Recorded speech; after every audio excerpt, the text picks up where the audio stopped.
Bizim bütün əzab əziyyətimiz naşükürlükdəndir. Bütün əzab əziyyətlərimiz. Heç vaxtı hadisələrin üstünə yıxmayın. Və biz ki, bu qədər həyatda əziyyət çəkirik, hadisələrə görə deyil o. Bizim naşükürlüyümüzə görədir. Bizim hadisələri düzgün dəyərləndirməməyimizə görədir. Nə vaxt bir adam gördün ki, əziyyət çəkir, çətinlik yox, əziyyət, çətinlik qaçılmazdır, əziyyət çəkir. Ona denən ki, nə olub sənə ki, naşükürsən? Yəni, şükür xüsusiyyəti zəifliyib ki, sən qaşqabaqlısan, acısan. Nə qədər ki, bu naşükürdür, Allahla bəndənin arası düzəlməyəcək, onda şükür xüsusiyyəti olmasa. İnsan Allahla arasını düzəldənməyəcək və narahat yaşayacaq, xoş yaşayamayacaq.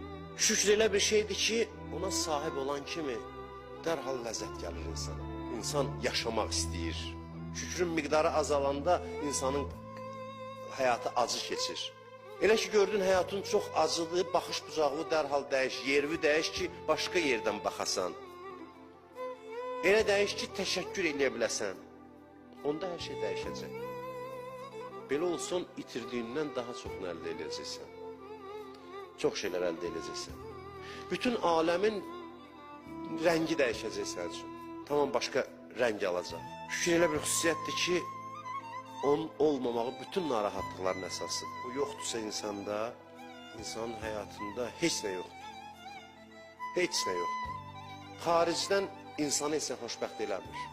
İnsanın daxilində olan bu haldır insanı xoşbəxt eləyən, bu yanaşmadır. Bir adam günah eləyirsə, bil ki, şükür eləyən bəndə deyil. Niyə görə, nə əlaqəsi var?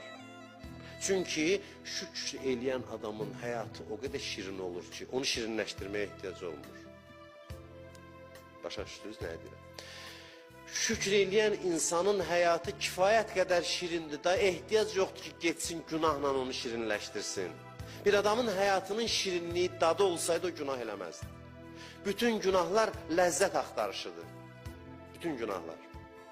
Şükür ləzzətlə o qədər doldurur içimi ki, sən əlavə gedib ləzzət sorağına çıxmırsan ki, gedəsən günah axtarasan ki, gedim nəsə eləyim, həyatım acıdır. Gedim şirinləşdirim həyatımı. Allah insana nəyisə haram buyurubsa, mütləq ondan ehtiyacsız eləyib. Sənin ehtiyacın olan bir şeyi Allah sənə qadağan etməyib. Nəyisə deyir, olmaz deməli, sənin buna ehtiyacın yox. Səndə ehtiyac yaranıbsa buna, deməli nəsə içində düz deyil. Həyat şükürsüz acı olur ki, günah şəkəri ilə onu şirinləşdirmək istəyirsən. Şükürsüz acı olur. Ona görə bilsən ki, bir adam görsən günah eləyir ki, bil ki, bunda bunun malik olmadığı əsas xüsusiyyət şükürdür. Bu naşükürdür ki, ləzzət axtarır və ləzzət axtarmağı aparıb bunu günaha salır. Şükür varsa insan pozitivdir, müsbətdir. Adamlar pozitiv olmaq üçün üstünə qədər pul xərcləyir, treninqlərə gedir. Hamıda müxtəlif xəstəliklər, əsəb xəstəliklər, hamısı naşükürlüklər. Naşükürlük bu məişət mənasında demir. Şükür elə hər gün o mənada deyil. Naşükürlük bir konsepsiyadır, bir təməldir, bir həyat tərzidir. Şükürün mənası acizlik deyil, müthilik deyil. Şükürün mənası çalışmaqdır, problemin həlli üçün addım atmaqdır, dəridən qabıqdan çıxmaqdır, amma nəticədən razı olmaqdır. Nəticəyə etiraz eləməməkdir. Amma şükür o deyil ki, hadisələri dəyişməyə cəhd eləməyəsən. Nə gəlsə başıma şükür. Yox, şükür odur ki, problemlərin həlli ilə məşğul olasan, çalışasan, problemləri yaradanlarla məşğul olasan, amma eyni zamanda da nəticələrdən də məyus olmayasan. Bu əksinə daha yaxşı əhval-ruhiyyədir. Bilirsiniz, şükür bir daimi ruhiyyədir, daimi haldır. Adam həmişə gərək şükür halında olsun. Bir neymət gələndə yox, neymət gələndə bizdə deyərlərə, qabaq nənəm də şükür eləyər. O çətin məsələ deyil. Neymətə şükür eləmək, bir başqa bir, necə deyim, bir yaxşı bir şey gəldisə, neymət üz verdisə sənə, deyəsən, ay Allah şükür, bu heç, bu deyil, şükür. Şükür sənin daimi halın olarsa sən şükür eləyən bəndəsən. Şükür ya var ya yoxdur. Neymət gələndə yox, hər halda, hər bir vəziyyətdə. Amma nəsə ona üz tutanda sevinir. Cibinə pul gələndə sevinir, uşağı dünyaya gəlir, sevinir. Bu şükürdən danışmırıq. Bu insanın təbii halıdır. Bir şey gələndə ona şükürləsin. Amma Allah istəyir içində bir nur yandırsın, bir işıq yandırsın ki, o işıq həmişə səninlə olsun, o işığın adı şükürdür. Heç vaxt səni tərk eləməsin. Adam hər gün bu halda olsun, nə qədər enerjisi olar adamın. Necə şad yaşayar.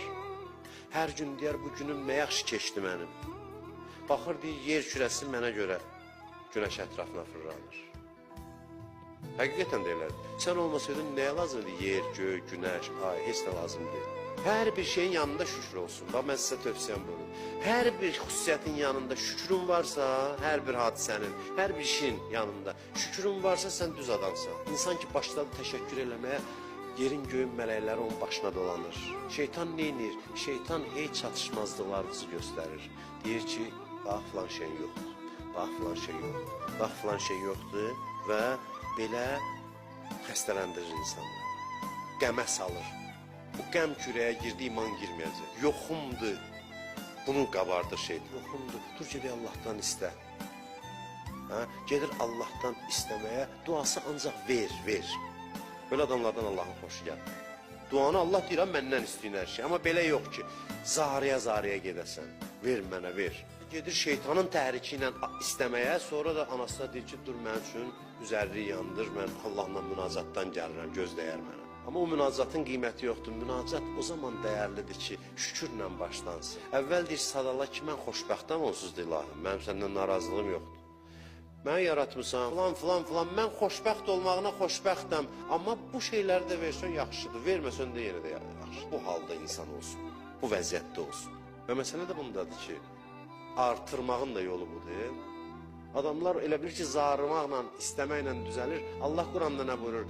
Siz əgər şükür etsəniz biz artırarıq.